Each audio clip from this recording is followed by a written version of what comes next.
ہے دین میں بھلائی دنیا و آخرت کی، پیغام شعیب کاشفی ہم سب کا رہنما ہے۔ اللہ وکفا وسلام علی عبادہ الذین اصطفیٰ، اما بعد۔ اعوذ باللہ من الشیطان الرجیم، بسم اللہ الرحمن الرحیم۔ الم نشرح لک صدرک ووضعنا عنک وزرک الذی انقض ظہرک ورفعنا لک ذکرک والضحی واللیل اذا سجی ما ودعک ربک وما قلی وللآخرۃ خیر لک من الأولی ولسوف یؤتیک ربک فترضی الم یجدک یتیما فآوی ووجدک ضالا فہدی ووجدک عائلا فأغنی فأما الیتیم فلا تقہر وأما السائل فلا تنہر وأما بنعمت ربک فحدث۔ صدق اللہ مولانا العظیم۔ قابل قدر بزرگوں، دوستوں، بھائیوں، السلام علیکم ورحمۃ اللہ وبرکاتہ۔ گزشتہ 2-3 جمعہ سے امام الانبیاء سرور کونین تاجدار ختم نبوت حضرت محمد مصطفیٰ صلی اللہ علیہ وسلم کی سیرت کے بعض گوشوں پر بات ہو رہی ہے۔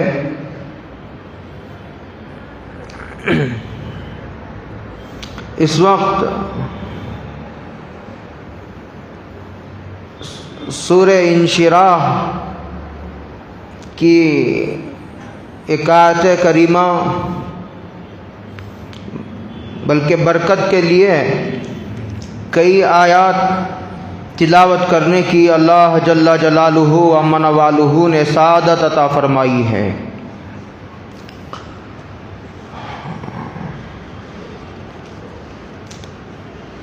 اللہ تعالیٰ نے یوں ارشاد فرمایا کہ الم نشرح لک صدرک، کیا ہم نے آپ کے سینے کو نہیں کھولا، ووضعنا عنک وزرک، اور آپ کے بوجھ کو ہم نے ہلکا نہیں کر دیا، الذی انقض ظہرک، جس نے آپ کی کمر کو توڑ دیا تھا، ورفعنا لک ذکرک، اور ہم نے آپ کے ذکر کو بلند کر دیا ہے۔ کیا ہم نے آپ کے نام کو بلند نہیں کیا؟ آیت کا یہی ٹکڑا اس وقت مقصود ہے۔ سرور کائنات حضرت محمد مصطفیٰ صلی اللہ علیہ وسلم کی سیرت کے بعض گوشے ذکر کیے جاتے رہے ہیں۔ اس آیت میں اللہ تعالیٰ نے سرکار دو عالم صلی اللہ علیہ وسلم پر احسان جتلاتے ہوئے یہ سوال فرمایا ہے، کیا ہم نے آپ کے ذکر کو بلند نہیں کیا؟ جس طرح 24 گھنٹے اللہ جل جلالہ و من والہ کا نام پوری دنیا میں لیا جا رہا ہے، اسی طرح محبوب کبریا سرکار مدینہ احمد مجتبی محمد مصطفیٰ صلی اللہ علیہ وسلم کا اسم گرامی کا ذکر 24 گھنٹے پوری دنیا میں ہو رہا ہے۔ تحقیق یہ ہے علماء کی کہ دنیا کے کسی نہ کسی حصے میں ہر لمحہ اذانیں ہو رہی ہیں۔ یہاں اب 12:30 بجے اذان ہوئی تو 2 منٹ بعد پھر کہیں اذان ہو رہی ہے، پھر 10 کلومیٹر کے بعد پھر کہیں اذان ہو رہی ہے۔ یہ شہر چھوڑ دو تو پھر ایک آدھے گھنٹے کے بعد پھر کہیں اذان ہو رہی ہے۔ اس طرح پوری دنیا میں 24 گھنٹے میں کوئی لمحہ ایسا نہیں ہے جب اذان نہ ہوتی ہو، اور جب اذان ہوگی تو اس میں اللہ کے نام کے ساتھ سرور کائنات حضرت رسول اللہ صلی اللہ علیہ وسلم کا نام بھی لیا جائے گا، اور جب اذان ہوگی تو نماز بھی ہوگی، تو نماز میں بھی اتحیات میں آپ کا نام لیا جاتا ہے، درود شریف میں آپ کا نام لیا جاتا ہے اور درود بھیجا جاتا ہے۔ اس طرح اللہ تعالیٰ نے آپ کے نام کو بلند کیا، وَرَفَعْنَا لَكَ ذِكْرَكَ، ہم نے آپ کے ذکر کو بلند کیا ہے۔ کیسے عجیب و غریب انداز سے بلند کیا۔ اللہ کے نام کے ساتھ اللہ نے اپنے حبیب کبریا محمد الرسول اللہ صلی اللہ علیہ وسلم کے نام کو جوڑ دیا۔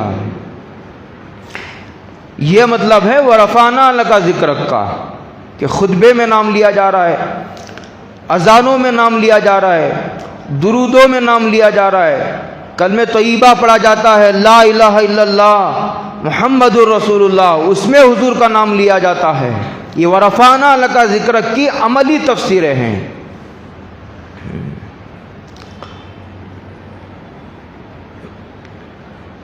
دوسرا، امام الانبیاء سرور کائنات حضرت محمد مصطفیٰ صلی اللہ علیہ وسلم نے ایک حدیث میں ارشاد فرمایا کہ من زار قبری فکأنما زارنی فی حیاتی، جس نے میری قبر کی زیارت کی تو وہ ایسا ہے جیسا کہ اس نے میری زندگی میں میرا ہی دیدار کیا ہو، صلی اللہ علیہ وسلم۔ اور ایک حدیث میں حضرت محمد مصطفیٰ صلی اللہ علیہ وسلم نے ارشاد فرمایا من زار قبری وجبت لہ شفاعتی، جس نے میری قبر کی زیارت کی اس کے لیے میری شفاعت واجب ہو گئی، یعنی میں میدان محشر میں اس کی ضرور شفاعت کروں گا، صلی اللہ علیہ وسلم۔ اس پر عالم اسلام کے عظیم محدث ملا علی قاری رحمۃ اللہ علیہ نے لکھا اس کی شرح میں، اللہ پوری امت کی طرف سے جزائے خیر دے اور ملا علی قاری کی قبر پر اللہ کروڑوں برکت نازل فرمائے۔ انہوں نے فرمایا کہ اس میں ایک لطیف اشارہ ہے۔ لطیف اشارہ یہ ہے، شفاعت تو میدان محشر میں ہوگی، اور شفاعت مسلمانوں کی ہوگی، کافروں کی نہیں ہوگی۔ تو اس کا مطلب یہ ہوا کہ جس نے میری قبر کی زیارت کی اس کا خاتمہ انشاءاللہ ایمان پر ہوگا، اس لیے کہ خاتمہ ایمان پر نہیں ہوگا تو شفاعت کا کوئی سوال ہی نہیں پیدا ہوتا۔ یہ مقام ہے، اور سرکار دو عالم صلی اللہ علیہ وسلم کے مراتب و فضائل کے ذیل میں حدیث کی کتابوں میں یہ بھی لکھا ہوا ہے۔ اس لیے آدمی کو یہ کوشش کرنی چاہیے کہ جب جب موقع ملے وہ بیت اللہ حاضر ہوں، حج کے لیے، کبھی عمرے کے لیے۔ اگر کوئی اہم ضرورت پیش نہ آئے اپنی یا اپنے بچوں کی یا رشتہ داروں کی، تو آدمی گاہ بگاہ جب جب موقع ملے بیت اللہ حاضر ہو اور وہاں کے انوارات اور برکتوں سے استفادہ کرنے کی کوشش کرے۔ اسی طرح سرور کونین حضرت محمد مصطفیٰ صلی اللہ علیہ وسلم کے روضہ اقدس پر بھی حاضر ہو اور وہاں کی برکتیں حاصل کرنے کی کوشش کرے، اس لیے کہ اہل سنت والجماعت کا عقیدہ ہے کہ انبیاء اپنی قبروں میں زندہ ہیں. ان اللہ حرم علی الارض ان تاکل اجساد الانبیاء. اللہ تعالیٰ نے زمین پر اس بات کو حرام کر دیا ہے کہ وہ انبیاء کی قبروں کو چھوئے. انبیاء اپنی قبروں میں زندہ ہوتے ہیں، اس لیے وہاں حاضر ہو. اب اندازہ کیجئے، ایک حدیث میں سرور کونین حضرت رسول اللہ صلی اللہ علیہ وسلم ارشاد فرماتے ہیں کہ جب اذان ہو تو کہتے ہیں تم بھی فقولوا مثل ما قال المؤذن، وہی کہو جو مؤذن نے کہا. مؤذن کہتا ہے اللہ اکبر اللہ اکبر، تو تم بھی کہو اللہ اکبر اللہ اکبر. جو مؤذن کہے تم بھی کہو وہی. واشہد ان لا الہ الا اللہ کہتا ہے، تم بھی اشہد ان لا الہ الا اللہ کہو. جب وہ حی علی الصلاۃ کہتا ہے تو تم کہو لا حول ولا قوۃ الا باللہ. بعض روایتوں میں یہ بھی ہے مؤذن جب حی علی الصلاۃ کہے تم بھی حی علی الصلاۃ کہو. مؤذن جب حی علی الفلاح کہے تم بھی حی علی الفلاح کہو. بعض روایتوں میں وہ بھی ہے کہ حی علی الصلاۃ اور حی علی الفلاح کے جواب میں لا حول ولا قوۃ الا باللہ کہو. کہتے ہیں کہ جو آدمی یہ کہے اور جب اذان مکمل ہو جاوے تو وہ یہ دعا پڑھے اللہم رب ہذہ الدعوۃ التامہ والصلاۃ القائمہ آت محمدا الوسیلۃ والفضیلہ وابعثہ مقاما محمودا الذی وعدتہ. یہ الفاظ آدمی کہے. بعض روایتوں میں انک لا تخلف المیعاد بھی ہے. استاذ الاساتذہ مفتی سعید احمد صاحب پالن پوری رحمۃ اللہ علیہ نے کسی جگہ اس کی تحقیق فرمائی ہے. جو آدمی اذان کا جواب دے اس کے بعد اس دعا کے پڑھنے کا اہتمام کرے تو سرکار دو عالم صلی اللہ علیہ وسلم ارشاد فرماتے ہیں وجبت لہو شفاعتی، تو میں اس کی بھی ضرور شفاعت کروں گا. اب اندازہ لگائیے کہ حضرت رسول اللہ صلی اللہ علیہ وسلم پر کے لیے دعا کرنا، ان کی قبر کی زیارت کرنا. ایک حدیث عجیب یاد آ گئی مجھے، حضرت معاذ بن جبل کی حدیث ہے. حضرت شیخ نے فضائل درود شریف میں اسے تفصیل سے ذکر کیا ہے. ایک مرتبہ انہوں نے پوچھا حضور سے، حضور دعا کے لیے، تلاوت کے لیے، ذکر و اذکار کے لیے، اوراد و وظائف کے لیے میں نے ایک وقت مقرر کیا ہے، طے کیا ہے. میرا جی چاہتا ہے کہ آدھا اس کے اوراد و وظائف کے لیے میں نے جو وقت متعین کیا ہے اس کو 3 حصوں میں تقسیم کر دوں اور ایک حصہ صرف درود شریف ہی پڑھتا رہوں. حضور نے فرمایا بہت اچھا، لیکن اگر اور بڑھا لو تو اچھا ہوگا. حضور نے کہا بہت اچھا. کہ حضور ایسا کروں کہ آدھا وقت درود شریف پڑھنے میں لگا دوں، آدھا وقت دیگر اوراد و وظائف میں لگا دوں. حضور نے فرمایا ٹھیک ہے، بڑھا لو تو اور اچھا. انہوں نے کہا حضور ایسا کرتا ہوں وقت کو 3 حصوں میں تقسیم کر کے 2 حصے درود شریف پڑھتا ہوں اور 1 حصے میں دیگر اوراد و وظائف. تو حضور نے فرمایا ٹھیک ہے، بڑھا لو تو اور اچھا. تو صحابی نے کہا حضور ایسا کیوں نہ کروں کہ پورا وقت درود شریف ہی پڑھوں. تب حضور نے فرمایا اذن تکفا، اس وقت تو اللہ تعالیٰ، تب تو اللہ تیری دنیا و آخرت کے تمام مسائل کے لیے کافی ہو جائے گا. صلی اللہ علیہ وسلم.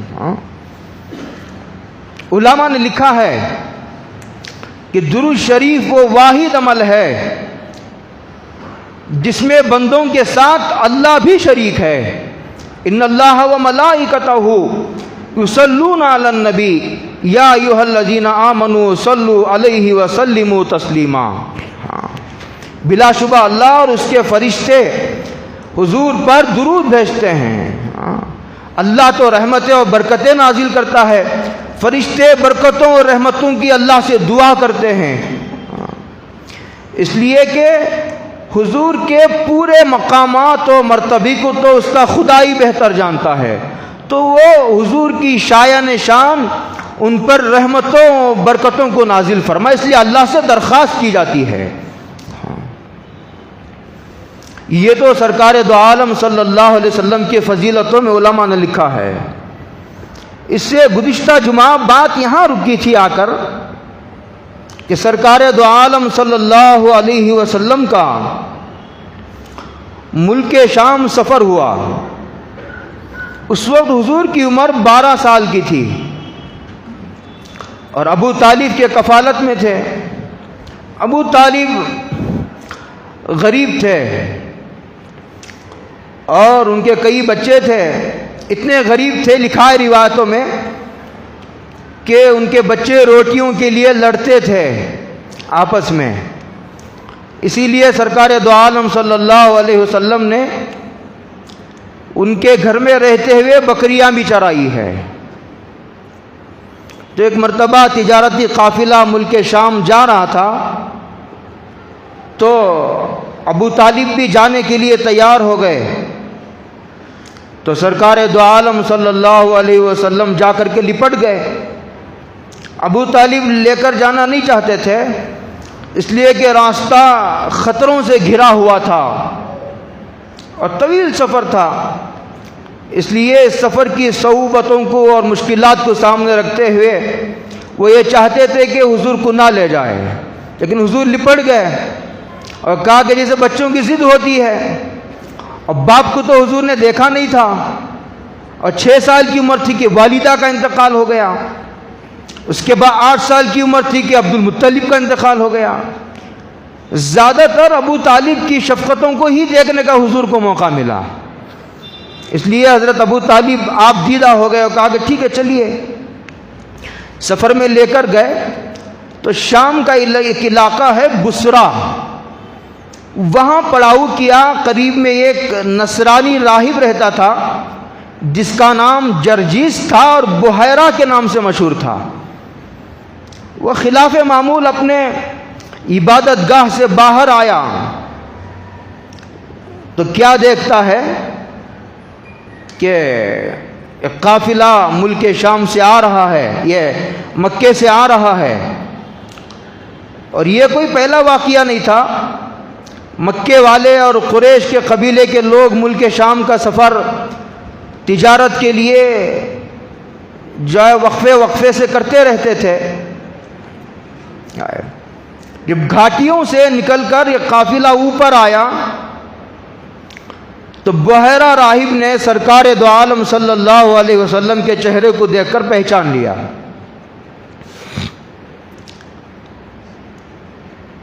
سرداران قریش نے اس سے پوچھا کہ تمہیں کیسے پتہ چلا کہ تم اس بچے کی طرف مائل ہوئے، جیسے ہم ہیں یہ بھی بچہ ہے؟ اس نے کہا دیکھتے نہیں ہو کہ حضور کے سر پر سایہ بادل کیے ہوئے ہے، بادل سایہ کیے ہوئے ہے۔ ہاں، یہ تو متعدد روایات میں ہے، ایک دو نہیں سینکڑوں روایتیں ہیں کہ سرکار دو عالم صلی اللہ، ایسا ہمیشہ نہیں ہوتا تھا لیکن اکثر و بیشتر ایسا ہوتا تھا کہ دھوپ میں سرکار دو عالم صلی اللہ علیہ وسلم جہاں تشریف لے جاتے تھے تو بادل سایہ کیا کرتا تھا صلی اللہ علیہ وسلم۔ دیکھتے نہیں ہو کہ بادل سایہ کیے ہوئے حضور کو تشریف آ رہا ہے، اور ہر شجر و حجر حضور کو سجدہ کر رہا ہے، اور نبی کے علاوہ شجر و حجر کسی کو سجدہ نہیں کرتے۔ یہ کہا اس راہب نے، اس سے میں نے پہچان لیا یہ بچہ عجیب و شان کا مالک ہے، عجیب و غریب شان کا مالک ہے۔ اور سوال یہ پیدا ہوتا ہے بعض لوگوں کے ذہنوں میں کہ شجر و حجر نے سجدہ کیا تو ہم بھی کر سکتے ہیں۔ نہیں، شجر و حجر کو تو حکم تھا سجدہ کرنے کا، ہم کو منع کیا گیا ہے سجدہ کرنے سے، اللہ کے علاوہ سجدہ کرنے سے ہم کو منع کیا گیا ہے۔ یہ تو ویسے ہی ہے جیسے حضرت آدم کے لیے فرشتوں کو حکم دیا گیا کہ آپ سجدہ کرو، اسجدوا لآدم فسجدوا الا ابلیس، آدم کے سامنے سجدہ ریز ہو جاؤ، تو تمام فرشتے سجدہ ریز ہو گئے، مگر شیطان اور ابلیس نے سجدہ نہیں کیا، اس نے سجدے سے انکار کیا، ابا واستکبرا، اور تکبر کی وجہ سے اس نے ماننے سے انکار کیا۔ مجھے واقعہ یاد آ گیا، حضرت جنید سے ایک مرتبہ شیطان کی ملاقات ہوئی، تو حضرت جنید نے شیطان سے پوچھا، بھائی جب اللہ تعالیٰ نے آدم کو سجدہ کرنے کا حکم دیا تھا تو تو بھی کر لیتا، تیرا کیا بگڑ جاتا؟ تھوڑی دیر کے لیے اس حکم کو مان لیتا، تیری کیا ناک کٹ جاتی؟ تو اس نے کہا، توبہ توبہ حضرت، آپ جیسے توحید کے علمبردار، توحید پرست کی زبان پر یہ شرکیہ جملہ، میں خدا کے ہوتے ہوئے آدم کو اور ایک مخلوق کو سجدہ کرتا؟ تھوڑی دیر کے لیے تو حضرت جنید سٹ پٹا گئے، واقعی بات صحیح ہے۔ بعد میں اللہ کی طرف متوجہ ہوئے تو ان کو یہ الہام ہوا کہ جنید اس سے یہ پوچھو، سجدہ بے شک آدم کو کرنے کا حکم تھا، لیکن حکم کس نے دیا تھا؟ حکم تو اللہ نے دیا تھا۔ اس طرح شجر و حجر حضور کو سجدہ کر رہے ہیں، لیکن سجدہ کرنے کا حکم اللہ نے دیا تھا، اور ہم کو سجدے سے منع بھی اللہ نے کیا ہے۔ اس لیے اللہ کے علاوہ کسی کو سجدہ کرنا ایک کفر ہے، شرک ہے۔ سجدہ اللہ کے لیے ہی سزاوار ہے، اسی کی شان ہے اور اسی کو زیب دیتا ہے۔ تو شجر و حجر سجدہ کر رہا تھا، خیر اس نے دعوت کی، اس کے بعد، اور یہ خلاف معمول تھا، یہ قافلے آتے تھے رکتے تھے، اس کا کبھی معمول نہیں تھا دعوت کرنے کا، اسی بچے کی وجہ سے اس نے دعوت کی تھی۔ جب کھانا پکایا، سب کو بلایا تو سب آئے اور وہ نہیں آئے۔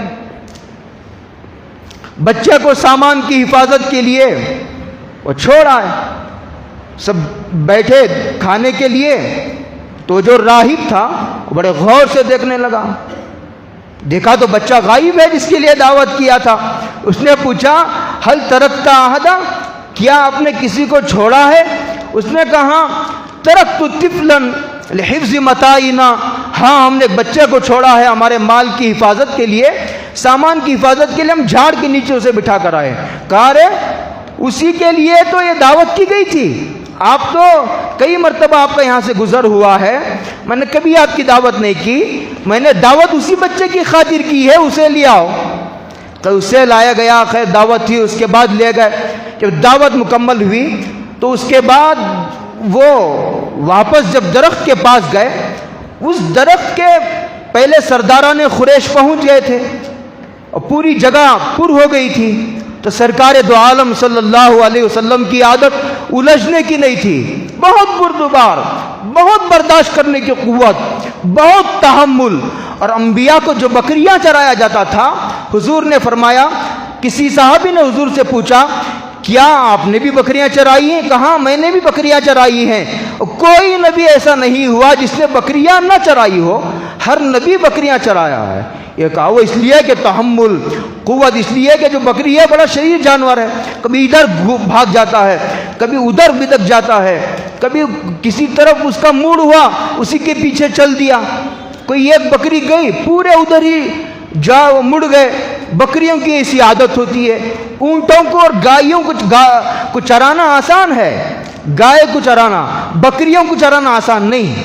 تو خیر حضور ایک طرف ہو کر کے بیٹھ گئے، تو راہب پھر گیا، وہ کیا دیکھتا ہے کہ درخت کی ٹہنیاں حضور کی طرف کو جھک کر سائے کو گہرا کر رہی ہے۔ اس نے پھر کہا، دیکھو ٹہنیاں جھک کر کے حضور پر سائے کو گہرا کر رہی ہے۔ یہ سب علامات تھی جو ظاہر ہوئی۔ اس کے بعد اس نے پوچھا کہ میں ایک بات پوچھوں آپ سے، ابو طالب سے پوچھا کہ یہ تمہارا بچہ ہے؟ کہا، ہاں یہ میرا بچہ ہے۔ تو اب راہب نے جھٹلایا، کہا کذبتا، تم جھوٹ کہتے ہو، اس لیے کہ ہماری کتابوں میں یہ جو علامتیں لکھی ہوئی ہیں اس کے ساتھ یہ علامت بھی لکھی ہوئی ہے کہ اس امت کا جو آخری نبی ہوگا اس کے پیدا ہونے سے پہلے اس کے والد کا انتقال ہو چکا ہوگا۔ تب ابو طالب نے اعتراف کیا کہ صحیح ہے، میں اس کا باپ نہیں ہوں، حقیقی باپ نہیں ہوں، یہ میرا بھتیجا ہے، میرے بھائی عبداللہ کا بیٹا ہے۔ کہا، آپ سچ کہتے ہو۔ اس کے بعد اس نے براہ راست حضور سے سوالات کیے، کیا تم نے خواب دیکھے اور کوئی عجیب و غریب واقعہ تمہارے دودھ پینے کے زمانے میں پیش آیا، اور جو شق صدر کا واقعہ پیش آیا تھا، دو فرشتے سفید لباس پہن کر کے آئے تھے. جب حضور حلیمہ سعدیہ کے پاس دودھ پی رہے تھے، ان کی پرورش ہو رہی تھی. حضور کی عمر غالباً 4 یا 6 سال کی تھی. دو فرشتے آئے اور سونے کا تشت تھا اور پھر زمزم کا پانی تھا. حضور کو لٹائے، حضور کی آنکھیں کھلی ہوئی ہیں اور اوپن سرجری کیا. حضور کی سینہ نکال کر کے اس کے اندر خون کے جمے ہوئے 2 ٹکڑے تھے، نکال کر کے پھینکا اور پھر دل کو رکھا. پھر اس کے بعد سیون لگایا. صحابی کہتے ہیں کہ میں نے حضور کے سینے پر اس سینے کا سیون کا نشان بھی دیکھا ہے صلی اللہ علیہ وسلم. یہ ساری علامتیں لکھی ہوئی تھی. اس نے یہ پوچھا، اچھا یہ سب واقعات پیش آئے. اس کے بعد اس نے کہا اقسمک باللات والعزیٰ، میں تم کو لات و عزیٰ کی، لات و عزیٰ 2 مشہور بت ہیں، 360 بت تھے. راہب نے حضور کو امتحان لینے کے لیے پھر کہا کہ امتحانات ہو رہے ہیں. اقسمک باللات والعزیٰ، میں تم کو لات و عزیٰ کی قسم دیتا ہوں. حضور ابھی 12 سال کے بچے ہیں، نبوت تو 40 سال میں ملنے والی ہے. حضور نے فرمایا لات و عزیٰ کا نام نہ لو، لات و عزیٰ کی قسم نہ کھاؤ، ایک اللہ وحدہ لا شریک لہ کی قسم کھاؤ. تو اس نے کہا اقسمک باللہ الواحد القہار، میں ایک اللہ کی قسم کھاتا ہوں. پھر اس کے بعد اس نے پوچھا کیا میں تمہاری پشت دیکھ سکتا ہوں؟ کہا ٹھیک دیکھ سکتے ہو. دیکھا تو حضور کے 2 شانوں کے بیچ میں جو مہر نبوت تھی، اور جب حضور پیدا ہوئے اس وقت سے مہر نبوت تھی. بعد میں جو ہے جب یہ شق صدر کا واقعہ 4-5 مرتبہ پیش آیا، پھر تفصیل عرض کروں گا. ایک مرتبہ پیش آیا، اس کے بعد پھر معراج کے موقع پر بھی پیش آیا، اس سے پہلے بھی پیش آیا، 4-5 مرتبہ پیش آیا ہے. محدثین نے تواتر کے درجے تک اس کی روایتوں کو نقل کیا ہے اور اس کی الگ الگ حکمتیں بھی بیان کی ہیں. جب پیدا ہوئے وہ مہر نبوت 2 شانوں کے بیچ میں تھی اور کبوتر کے انڈے کی طرح تھا وہ، اور گوشت ابھرا ہوا تھا، اس پر بال تھے اور بال ایسے تھے جسے مرغے کے اوپر بال جمے ہوئے ہوتے ہیں. یہاں تک کعرف الدیک یہ لفظ آئے ہیں عربی میں روایتوں میں. کعرف الدیک مرغے کے اوپر جو کلغی کے شکل کے بال جمے ہوئے ہوتے ہیں، حضور کے مہر نبوت کے اوپر بال تھے اور اس طرح کے بال تھے. اور کہتے ہیں کہ جب شق صدر کا واقعہ پیش آیا اور جب سینہ دھو کر کے اور برف سے دھویا گیا تھا، وہ سینہ برف سے نکالا، وہ گناہوں کا جو مادہ تھا وہ نکال کر پھینک کر دھویا گیا تھا اسے. اور غور کرنے کی بات یہ ہے کہ تشت تو جنت سے لایا گیا لیکن پانی آب زمزم کا استعمال کیا گیا، اس لیے کہ اس میں حضرت جبریل کی بھی برکتیں ہیں، اس میں حضرت جو ہے وہ حاجرہ کی برکتیں بھی شامل ہیں، اس میں حضرت اسماعیل کی برکتیں بھی شامل ہیں، اور حضرت رسول اللہ صلی اللہ علیہ وسلم کے بعد میں چل کر کے حضور نے اپنے لعاب مبارک بھی اس میں ملایا تھا. تو اس میں جو ہے جبریل فرشتے کی اور پھر حضرت حاجرہ کی اور پھر 2 انبیاء کی برکتیں اس پانی میں شامل ہیں. اسی لیے علماء نے لکھا ہے دنیا میں جتنے بھی زیادہ طاقت پہنچانے والے اجزاء ہو سکتے ہیں وہ سب اللہ نے آب زمزم میں رکھ دی ہیں. آب زمزم سے دھویا گیا، دھو کر جب سینے کو فٹ کیا گیا اور سیا گیا، اس کے بعد بھی پھر دوبارہ مہر نبوت لگائی گئی. یہ بھی روایتوں میں یہ تجدید ہوئی. اور اس نے سوالات کیے بہت سارے. اس میں ایک سوال یہ بھی تھا، پشت مبارک دیکھا، اس کو یقین آ گیا کہ یہ تو اللہ کا نبی ہے. اچھا جس درخت کے نیچے اس قافلے کا پڑاؤ ہوا اس کے بارے میں لکھا ہے محدثین نے کتابوں میں. وہ راہب نے دیکھ کر کے کہا ما جلسا تحت هذه الشجرہ بعد عیسیٰ، حضرت عیسیٰ کے بعد سے لے کر اس وقت تک اس درخت کے نیچے کوئی نہیں بیٹھا. اور لا یجلس تحت هذه الشجرہ الا نبی، اور اس درخت کے نیچے نبی کے علاوہ کوئی نہیں بیٹھ سکتا. یہ بھی پہلی کتابوں میں لکھا ہوا تھا. اچھا جب یہ بات چل رہی تھی اسی دوران روم سے 7 نصرانی آئے. یہ راہب کی باتیں چل رہی تھی، یہ مکالمہ، یہ سب باتیں حضور سے، ابو طالب سے پوچھ گچھ چل رہی ہے. 7 لوگ آئے تو اس راہب نے پوچھا کیوں آئے، کیا بات ہے، کس کی تلاش میں آئے؟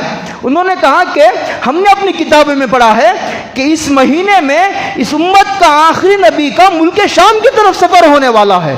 صلی اللہ علیہ وسلم. میں 2 جمعہ سے بہت تفصیل سے عرض کر رہا ہوں پہلی کتابوں میں کیا کیا لکھا ہوا تھا. اس میں یہ بھی لکھا ہوا تھا کہ ملک شام کی طرف اس مہینے میں اس امت کے آخری نبی کا سفر ہونے والا ہے.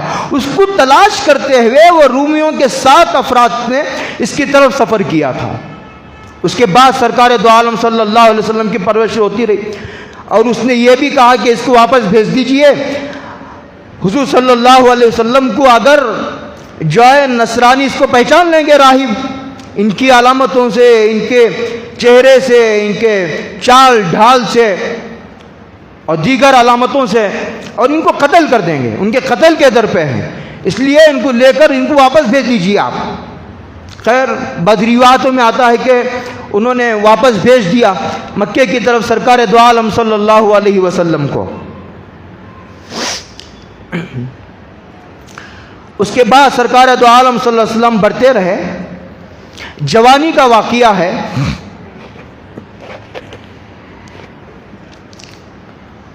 یہ ایک زبیدی نام کا ایک شخص، یہ زبید نام کا ایک شخص مکہ آیا.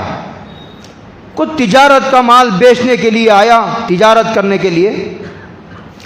تو عاص بن وائل ایک سردار ہے مکے کا، اس نے اس سے سامان خریدا اور پیسے دینے سے انکار کر دیا.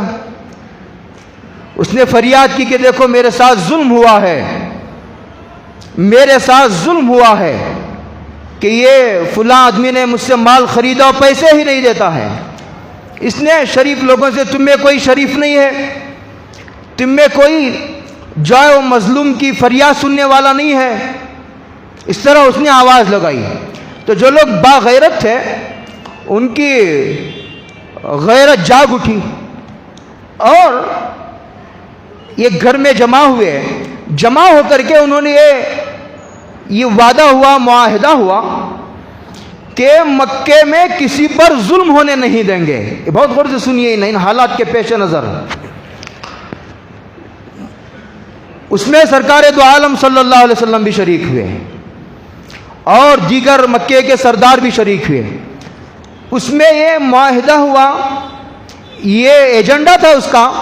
ہمارے کیسے کیسے ایجنڈے ہوتے ہیں، یہ ایجنڈا کیسا ہوا دیکھیے.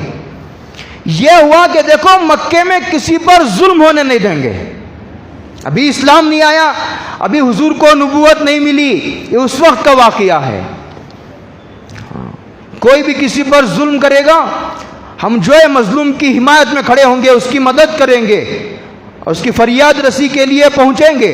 کسی بھی طرح کا ظلم ہو، اگر کسی نے کسی کو بلا وجہ مار دیا یا نہیں تو کسی کا مال لوٹ لیا، کسی کی عزت پر حملہ کیا، ہم پورے جمع ہو کر کے مظلوم کی حمایت کریں گے، مدد کریں گے. جمع ہو گئے. یہ معاہدہ ہوتا حضور کی جوانی میں ہوا تھا. کہتے ہیں کہ پھر حضور کو جب نبوت ملی، اس وقت سرکار دو عالم صلی اللہ علیہ وسلم نے یہ بھی فرمایا کہ اگر مجھے پھر دوبارہ اس معاہدے کے لیے بلایا جائے تو میں اب بھی ان کے ساتھ اس معاہدے میں شریک ہو سکتا ہوں. یہ ہے مذہبی امور. وہ دوسری چیز ہے، نماز ہے، روزہ ہے، زکوٰۃ ہے، توحید ہے، اس میں کسی سے سمجھوتا نہیں. لیکن جہاں ملی مسائل ہوں، ملکی مسائل ہوں، اور جہاں انسانیت کے مسائل سے کوئی مسئلہ تعلق رکھتا ہو، وہاں تو غیر مسلموں سے بھی معاہدہ کیا جا سکتا ہے، ان کو بھی اپنے ساتھ لیا جا سکتا ہے اور ان سے بھی سمجھوتا کیا جا سکتا ہے. اس کے حدود ہیں اور یہ واقعہ اس کی سب سے بڑی دلیل ہے اور سب سے بڑی نظیر ہے جو روایتوں میں ملتی ہے. اور اسی واقعہ کو اور اس جیسے اور واقعات کو سامنے رکھ کر کے اس وقت پورے ملک گیر جو ہمارے اکابر نے ایک مہم چلا رکھی ہے، خاص طور سے جمعیت علماء ہند کے اکابر نے، مسلم پرسن اللہ بورڈ کے اکابر نے اور دیگر کام کرنے والے ملی تنظیموں نے، وہ اسی قسم کے سیرت کے ان پہلوؤں کو لے کر کے یہ کہا ہے یہ کام ہمیں اس وقت کرنے کی ضرورت ہے. یہ الگ بات ہے کہ غیر مسلموں کی طرف سے ہو سکتا ہے کہ یہ بات پھیلائی جا رہی ہو، جیسے کہ سننے میں آتا ہے کہ مسلمانوں سے متاثر ہونے کی ضرورت نہیں، وہ تمہاری خدمت کریں گے، وہ تمہیں پیسے دیں گے، وہ تمہیں کپڑا دیں گے، وہ تمہیں کھانا کھلائیں گے، وہ تمہیں ہاسپٹل میں مفت علاج کرائیں گے، لیکن ان کی باتوں میں نہ آنا. یہ بھی ایک مہم چلائی جا رہی ہے. یہ کوئی نئی باتیں نہیں ہیں، یہ تو جب سے اسلام ہے اس قسم کی باتیں دیکھو جب سرکار دو عالم صلی اللہ علیہ وسلم نے توحید کا نعرہ بلند کیا، بہت غور سے سننے کی ضرورت ہے، ہم جذباتی تقریریں سننے کے عادی ہو گئے اور بیانوں کی حد تک محدود ہو کر کے رہ گئے۔ جب سب سے پہلے سرکار دو عالم صلی اللہ علیہ وسلم نے اعلان کیا نبوت کا، توحید کا، تو لوگوں نے یہ کوشش کی کہ حضور کو دنیا سے ختم کر دیا جائے۔ بہت غور سے سنو میری اس بات کو، ختم کر دیا جائے۔ حضور جب ختم ہو جائیں گے تو ان کا مشن خود بخود مٹی میں مل جائے گا، نہ رہے بانس نہ رہے بانسری۔ اور جب ان کو قرائن سے اندازہ ہو گیا، علامتوں سے، کہ یہ تو نبی ہے، معجزات دیکھے، چہرہ دیکھا، اس کی رات دن دیکھے، کئی سال دیکھے، ایک دن دو دن نہیں، 50 سال 40 سال دیکھے۔ اسی لیے قرآن کریم نے ایک جگہ حضور کی نبوت کی دلیل بیان کرتے ہوئے کہا فَقَدْ لَبِثْتُ فِيكُمْ عُمُرًا مِّن قَبْلِ، حضور نے فرمایا میرے معجزات ایک طرف، کیا میرے نبی ہونے کے لیے میری زندگی کافی نہیں؟ 1200 یا 12,000 معجزات لکھے ہیں محدثین نے کتابوں میں۔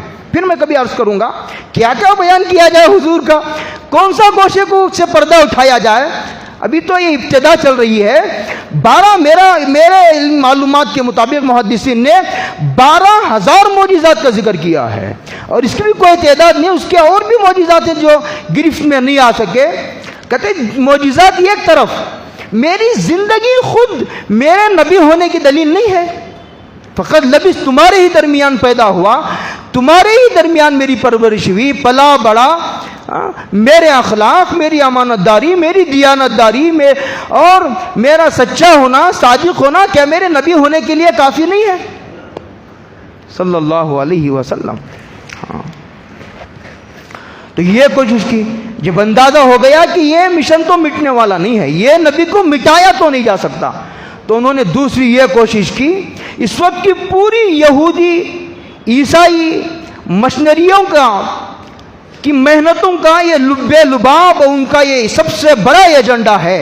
ان کو اندازہ ہے اسلام اور مسلمانوں کو ختم تو قیامت کی صبح تک نہیں کیا جا سکتا، لیکن ان کی شبیہ کو خراب کر دیا جائے، ان کے چہرے کو مسخ کر دیا جائے، اسلام کو بدنام کیا جائے، اور حضور کی شبیہ کو بگاڑ کر پیش کیا جائے، اور ان کے اثر و رسوخ کو کم کیا جائے، اور لوگوں کو شبہات میں مبتلا کر دیا جائے۔ یہ ان کی کوشش ہے۔ اور جب آدمی حضور کے تعلق سے، اسلام کے تعلق سے اگر شبہات میں بھی مبتلا ہو گیا تو گیا ایمان ہاتھ سے۔ اور اتنے مقصد میں وہ کامیاب ہیں یہودی، اتنے مقصد میں وہ اس وقت بھی کامیاب تھے، اتنے مقصد میں وہ اب بھی کامیاب ہیں کہ اسلام اور حضور کے تعلق سے لوگوں کو شبہات میں مبتلا کر دیا جائے، ان کا جو شرع صدر ہے وہ ختم کر دیا جائے۔ ہاں یہ ہوا۔ اس کے بعد روایتوں میں آتا ہے کہ سرکار دو عالم، حدیث پاک میں بھی ہے، سرکار دو عالم صلی اللہ علیہ وسلم جب جوان ہوئے اور ابو طالب کی کفالت میں تھے تو بکریاں چراتے تھے، جیسے میں نے کہا۔ اب کما کر کھانا یہ کوئی نبوت کے منافی چیز نہیں ہے، اور یہ توکل کے بھی خلاف نہیں ہے، نہ نبوت کے خلاف ہے نہ توکل کے خلاف ہے۔ مانگ کر کھانا یہ غیرت کے خلاف بات ہے، اسلام اسے نہیں برداشت کرتا۔ تم ٹماٹر بیچ کر کھاؤ، پیاز بیچ کر کھاؤ، تم چھوٹا موٹا حمالی کرو، مزدوری کرو، اسلام اسے برداشت کرتا ہے، لیکن مانگنے کو اسلام بے غیرتی قرار دیتا ہے، مانگنا نہیں۔ حضور بکریاں حضور نے چرائی، غریب چچا غریب تھے، اس لیے حضور نے کما کر کھانے کو غیرت نہیں، حضور کی غیرت نے گوارا نہیں کیا۔ جب حلیمہ کے پاس تھے، جب بھی حضور نے بکریاں چرائی، بھائی بہن جاتے تھے تو حضور نے کہا کہ بھائی بہن کہاں جاتے ہیں؟ کہ بکریاں چرانے، میں بھی جاؤں گا۔ وہاں بھی بکریاں چرائی۔ ابو طالب کے پاس جب تھے وہاں بھی حضور نے بکریاں چرائی۔ میں واقعہ سناتا ہوں آپ کو، کتابوں کا کیا سنا ہوں، جو میرے ساتھ پیش آئے وہ سناتا ہوں میں آپ کو۔ ایک نوجوان نے خواب دیکھا، خواب یہ تھا، وہ یہ خواب یہ دیکھ رہا ہے کہ ایک جھاڑ ہے جو بالکل سوکھ چکا ہے، اس میں پتے بھی نہیں، پھول بھی نہیں، پھل بھی نہیں۔ تو اس کی تعبیر یہ دی گئی اس سے پوچھا گیا کہ بھائی تم کچھ کام بھی کرتے ہو، تمہاری کوئی ملازمت ہے، کما کر کھانے کا تمہارا پیشہ کیا ہے؟ انہوں نے کہا میرا کوئی روزگار نہیں۔ تو کہا اس میں یہی بتایا گیا ہے کہ جو آدمی جس کا کوئی پیشہ نہیں، روزگار نہیں، جس کی کوئی ملازمت نہیں، کہتے ہیں اس کی معاشرے میں کوئی قیمت نہیں، سوسائٹی میں وہ اتنا بے قیمت ہے جیسے سوکھا جھاڑ ہے۔ اسی لیے حدیث پاک میں ہے اگر کوئی کام مل جائے، روزگار، بلا چھوٹی چھوٹی معمولی وجوہات سے اسے ترک نہ کرو، فَلْيَلْزَمْهُ، حدیث پاک کے الفاظ ہیں، اسے تھامے رہو، پکڑے رہو، اللہ یہ کہ کوئی سری حرام و ناجائز کام کے ارتکاب پڑنا پڑے تو علماء سے مشورہ کر لو۔ بلکہ علماء نے یہاں تک لکھا ہے کتابوں میں، اگر کوئی حرام روزگار میں پھنس گیا، ایسی کمپنی میں پھنس گیا جو حرام کماتی ہے، علماء نے یہاں تک لکھا ہے دیکھو تم پہلے حلال روزگار تلاش کرو اور اللہ سے دعا بھی کرتے رہو، استغفار بھی کرتے رہو، اور جب حلال روزگار مل جائے اسے ریزائن کر دینا، ورنہ اسے ریزائن کرو گے ادھر دھکے کھاتے رہو گے، ادھر ذلیل ہوتے رہو گے، اور ایک تو اب حرام میں مبتلا تھے اور پتہ نہیں ایک حرام چھوڑ کر کتنے حرام کاموں میں مبتلا ہو جاؤ گے۔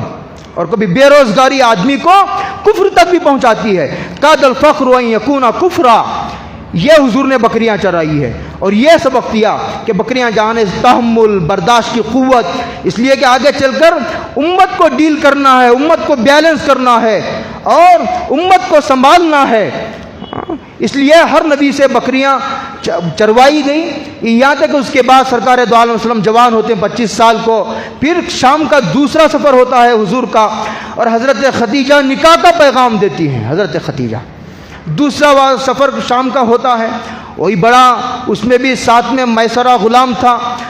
حضرت خدیجہ جو ہے وہ مکے کی سب سے مالدار خاتون تھی، مکے کے جتنے تاجر تھے ان کے پورے تاجروں کا مال ایک طرف، حضرت خدیجہ کا مال ایک طرف، اتنی بڑی مالدار خاتون تھی حضرت خدیجہ، 2 شوہروں کو دیکھ چکی تھی، بیوہ تھی حضرت خدیجہ۔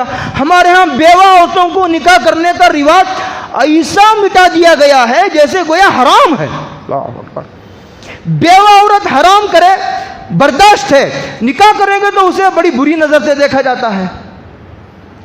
علماء نے ایک آیت کی تفسیر میں یہ لکھا ہے، ہاں شریف لوگ حرام سے شرماتے ہیں، حلال سے نہیں شرماتے، شریف لوگ حرام سے شرماتے ہیں، حلال سے نہیں شرماتے۔ سفر ہوا ملک شام کا، میسرہ نے جو دیکھا، یہ دیکھا کہ وہ حضور کا بادل سایہ کر رہا ہے، اور جو ہے یہ دیکھا کہ حضور کتنے سچے ہیں، خوش اخلاق ہیں، غلاموں کے ساتھ، حضور کا غلاموں کے ساتھ کیا رویہ اور برتاؤ ہے، وہ پوری کارگزاری، پوری رپورٹ آ کر کے حضرت خدیجہ کو اس غلام نے سنائی، تو حضرت خدیجہ کے دل میں نکاح کرنے کا جذبات انگڑائیاں لینے لگی۔ بڑے بڑے سردار پیغام نکاح دے چکے تھے حضرت خدیجہ کو، ہاں لیکن حضرت خدیجہ نے حضور کو پہچان لیا اور اس کو نکاح ہوا۔ اسی کی آیت میں نے پڑھی تھی، 2 آیتیں آپ نے شاید نہیں، خطبے میں آپ نے توجہ نہیں دی، میں نے ایک آیت وہ بھی پڑھی تھی، الم یجدک یتیما فآویٰ ووجدک عائلا فاغنیٰ، آپ غریب تھے، مفلس تھے، اللہ نے آپ کو مالدار کر دیا۔ اس میں حضرت خدیجہ سے نکاح ہوا۔ پہلے تو حضرت خدیجہ کا مال لے کر کے حضور محنت کرتے تھے، مال خدیجہ کا تھا، بعد میں جب نکاح ہوا تو پورا مال لا کر کے حضور کے قدموں پہ رکھ دیا، آپ جو چاہے کیجئے، یہ مال آپ کی خدمت میں حاضر ہے۔ یہ کیا، پھر تفصیلات آگے عرض کروں گا۔ اللہ تعالیٰ عمل کی توفیق عطا فرمائے۔ وآخر دعوانا الحمدللہ رب العالمین۔